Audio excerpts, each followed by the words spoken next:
Manchester United. Every week there's an injury blow. We had the Xerxes injury blow, we've had the Ligt injury blow.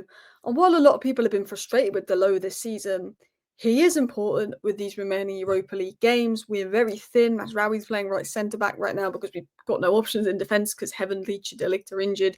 We don't really want to play Lindelof. Dalot could miss the rest of the season, which is frustrating. I mean, Ahmed is set to be back, could play wing back, but you want him probably in the front three of his quality. But Ligt could be on the return. Ahmed could be on the return and could actually be back for that Bilbao game, which is positive news. Updates on Manchester United and Antony.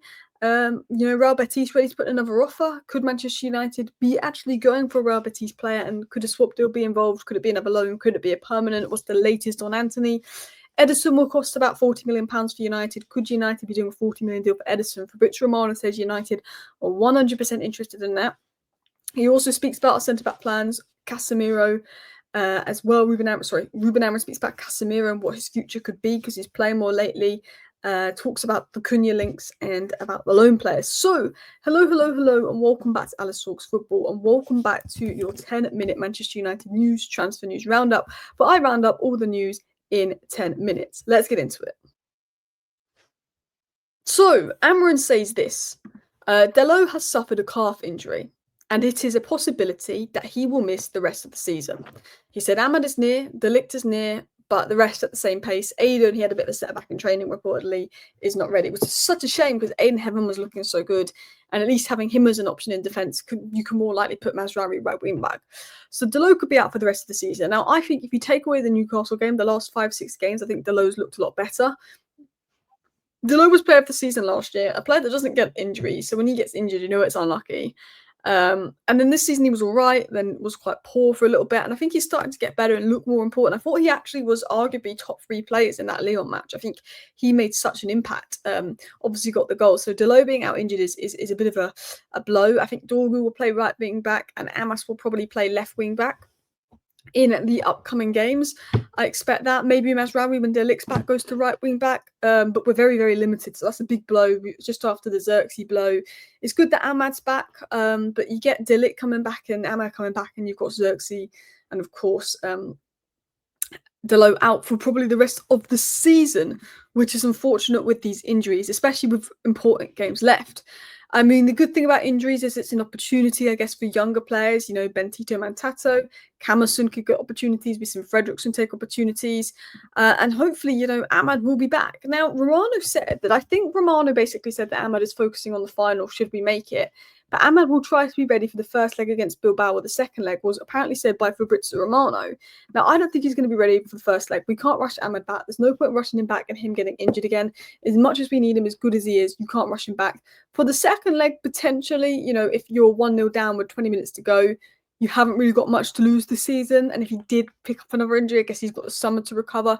You'd maybe look at bringing Ahmed on in the second leg. But I think the first leg, I would probably avoid bringing Ahmed on unless we're really confident he can play, because we don't want to further injure him. But he's hoping to be ready potentially for that second leg versus Bilbao, which is a huge boost. It's just a shame that Dalot's out.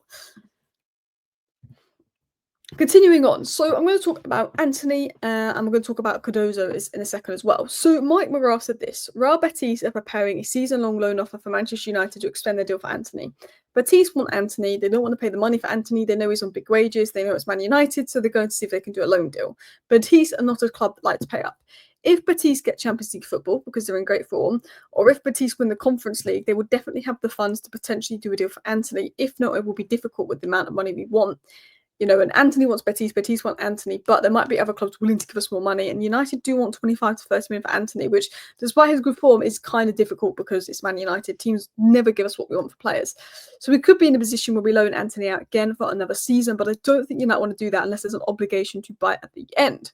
Now, one interesting thing is we've shown an interest recently in Cardozo. We also have interest in Ederson, confirmed by Romano. We are interested in midfielders. The focus is Dalot, the focus is Cunha, but we are interested in midfielders. Could United potentially do something that could involve a swap for Gdozo? What we know on Gdozo came out from Sam C. Reports, who works for the United Stand, who said this: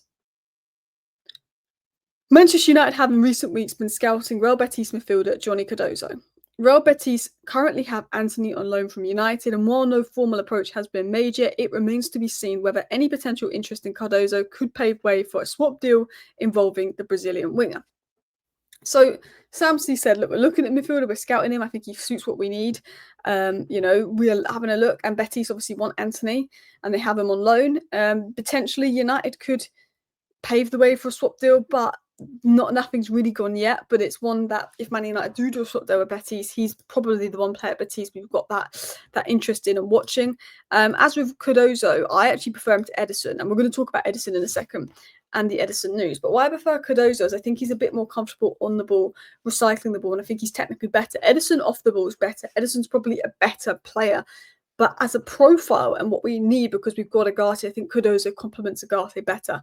I don't like Ederson and Agate in the same pivot because I think they've got the same strengths and limitations. I think Ederson is great. I think Agate's got great strengths, but they're not the best at progressing the ball, and we lack ball progression, whereas Cardozo is definitely a lot better at that, and I think he could be maybe a slightly better fit for that role, if I was going to be honest. But look, if we sign Ederson, I'm not going to be mad. I think he's a good player.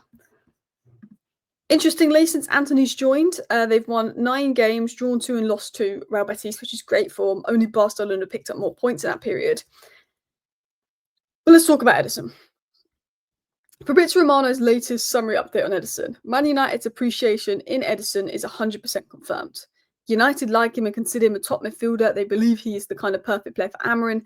Atalanta want more than 40 to 50 million euros. Man United know Atalanta will not make it easy.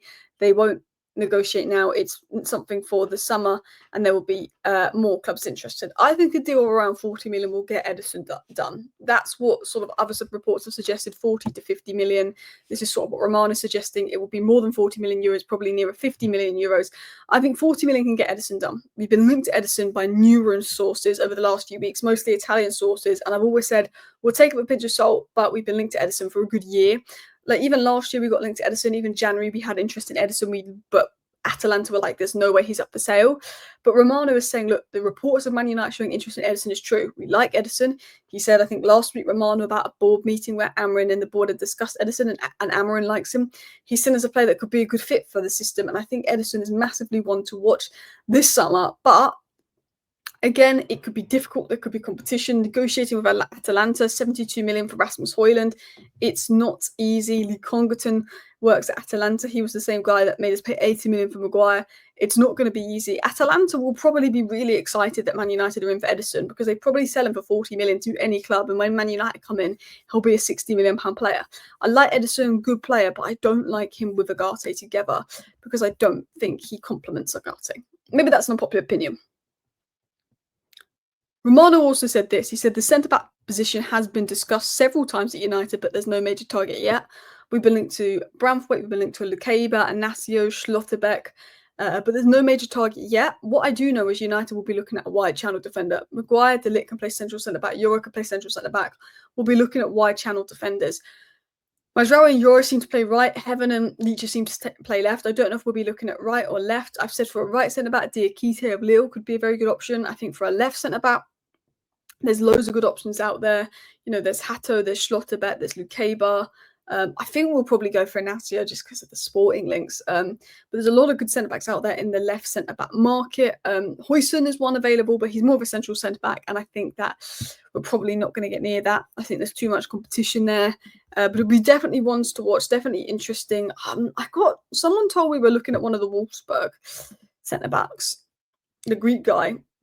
But I don't know how much truth is in that, but definitely interesting. We've also been linked to Diao, a centre-back over in Denmark as well. So definitely one to watch in regards to United and business. Amorim was asked about Matheus Cunha in his press conference, and he said he will not say anything about Matheus Cunha. He's not going to comment on that. So he didn't say and deny the Cunha links. He just didn't confirm them. He said, I'm not going to comment on Cunha. For those asking what he said on Cunha. He was also asked about players leaving the club, and he said, look, anything can happen. Casemiro is a really good example. He wasn't playing for me, when I first came in, he wasn't having very many minutes. And right now, he's starting to play, starting to get more games. He's having a part of my team, and he's performing quite well. And now Casemiro is playing all the time. Amorim is saying, I like to change my mind. And if players change my mind, I'm happy with that. So I think what Amorim is trying to say is he's not going to make a decision on sales to the end of the season because players can change his mind, which is valid, which is fair. You know, that's how it should be. And Casemiro has really stepped up. He was one of the reasons we got through against Lyon in extra time. But would he change his mind on Rashford? I don't think so. Despite reports of Rashford potentially returning, I can't see him doing that. He was asked about Rashford for the millionth time, and this is what he said. All the players on loan will return, and then the club will decide what to do at the end of the season. The talent of Rashford, the talent of Antony, they all have talent. We're really happy because you put players on loan, you want them to perform. Amorim, in other words, is saying we put these players on loan, they're performing, which means there's probably more chance we sell them, and basically what we want to do is sell them. That's what Amorim thinks. He can't say that, so he praises the players, but he's not interested in talking about Rashford or Antony. They're not at Manchester United. He gets asked about in every press conference, but we know that Amorim and Manchester United want Rashford and Antony gone, and they're performing well, and they're hoping that that will increase our chances of selling them, which will give us the funds to further invest on top of Dalot and Cunha if we get those deals done. Anyway, thank you for watching today's 10-minute live show. I will be back tomorrow lunchtime with a live show with other news updates coming in. See you next time. Bye.